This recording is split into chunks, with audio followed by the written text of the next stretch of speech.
Bună ziua! Mulțumesc că ați venit. Mă numesc Diana Klein. Sunt stilist, coafor și ne aflăm la Chateau Maison de Beauté, salonul meu din zona Băneasa. Povestea mea a început acum 8-9 ani. Am lucrat o perioadă într-un birou, în recrutare. Îmi plăcea foarte mult ce făceam, îmi plăcea contactul cu oamenii, îmi plăcea partea psihologică a lucrului, dar nu-mi plăcea să fiu închisă într-un birou și mi-am dat seama că asta trebuie să schimb. Am ajuns într-o seară, am stat și m-am gândit ce vreau să fac cu viața mea și mi-am dat seama că trebuie să fie ceva mai creativ. M-am apucat de pictură, m-am apucat de fotografie, am vrut să-mi deschid un mic studio cu o colegă pe care o cunoscusem la un curs de fotografie și m-am gândit că ar fi o idee bună să combin și coafura cu chestia asta, să meargă mână în mână. După prima săptămână, după ce am început cursul de coafură, mi-am dat seama că asta este ceea ce îmi doresc să fac și că asta făceam întotdeauna când eram mică, mă jucam cu prietenele mele, le coafam, le aranjam, mi se părea că nu le stă părul bine și că aș putea să fac ceva mai bun cu ele. Și așa am început drumul spre ce am ajuns astăzi. Salonul l-am deschis acum 6 ani. Inițial aici a fost garajul părinților mei, pe care mi l-au cedat. Etajul era o terasă, nu era prea funcțională, nu se întâmpla nimic. Și încet, încet am început să creăm zonă cu zonă, să ne gândim ce am putea să facem. Ideea salonului de la care am plecat a fost ca toată lumea să se simtă bine, să fie o atmosferă frumoasă și să știe de fiecare dată vor pleca de aici fericiți. Profesional m-am pregătit doar pe partea de coafură. Ca design n-am avut nicio pregătire, dar întotdeauna mi-a plăcut asta și am încercat să integrez tot felul de elemente care să fie și funcționale și să arate și frumos, să fie plăcute privirii. Cursul la Londra a fost o piatră de temelie. L-am găsit pe internet. A fost un curs la Vidal Sassoon. A fost foarte, foarte interesant pentru că am putut să comunic cu tot felul de persoane din toată lumea, cu tot felul de texturi. Aveau părul asiatic, afroamerican. A fost primul contact așa cu o lume foarte diversă. Între timp, aici am început să avem foarte, foarte mulți clienți expați care au nevoi diferite pentru păr, sunt complet diferiți și putem să le oferim un tratament personalizat fiecăruia. La început n-am avut niciun fel de experiență în amenajarea unui salon și am încercat citind și informându-mă și gândindu-mă cum aș putea să fac să fie totul mai practic, să avem sisteme de depozitare care să nu se vadă, dar să fie totuși destul de multe, pentru că într-un salon sunt foarte multe produse pe care le folosim. Am încercat să căutăm obiecte de decor care să fie și practice și decorative în același timp. Mobilierul l-am cumpărat din magazine de specialitate de coafură și din magazine comerciale. Am încercat să integrez elemente speciale în salon, care îmi plac, care îmi fac plăcere, printre care tablouri, artă. Tablourile din salon sunt făcute de Marina Aristotel, care este prietena mea din copilărie. Am mai avut la un moment dat niște rochițe la început create de un designer și încercăm tot timpul să avem la vânzare produse ale artiștilor locale, artizanali, care sunt la început și să îi ajutăm, să-i facem cunoscuți. Mi-a venit ideea conceperii salonului. Bineînțeles, a trebuit să am un nume potrivit.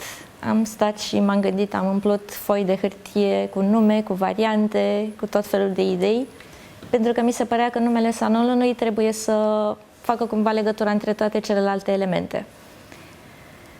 Și când eram pregătită să renunț și pur și simplu să aleg unul din numele pe care le scrisesem la întâmplare, am visat într-o noapte că se numea Chateau.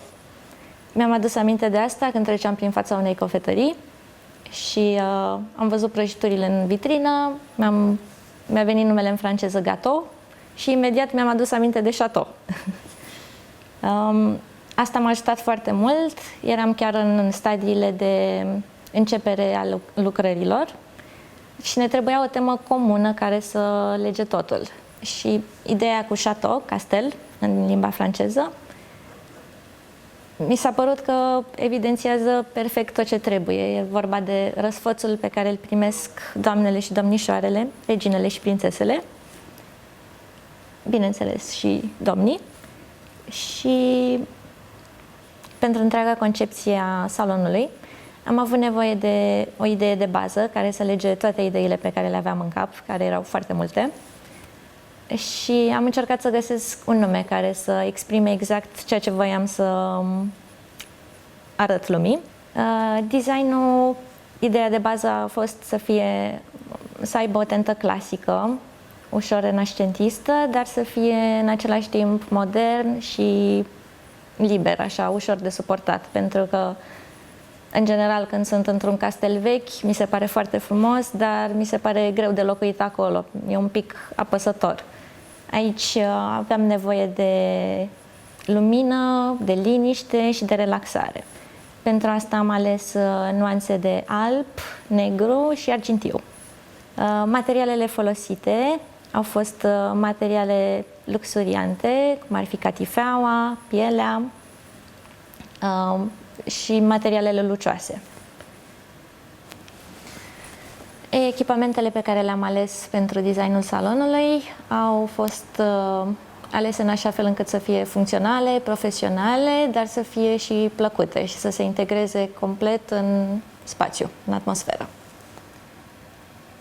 În zona de relaxare am ales să punem un tavan cu barisol de tip cer înstelat, în așa fel încât atunci când clientele se relaxează, stau cu capul pe spate, să poată vedea ceva frumos și să reușească să uite de toate problemele lor. Cred că într-un salon de tipul acesta, atmosfera e cea mai importantă, pentru că lumea vine aici să se relaxeze, vrea să uite de toate grijile, vrea să se informeze cu privire la ce e nou, ce e frumos, vrea să stea într-un spațiu frumos.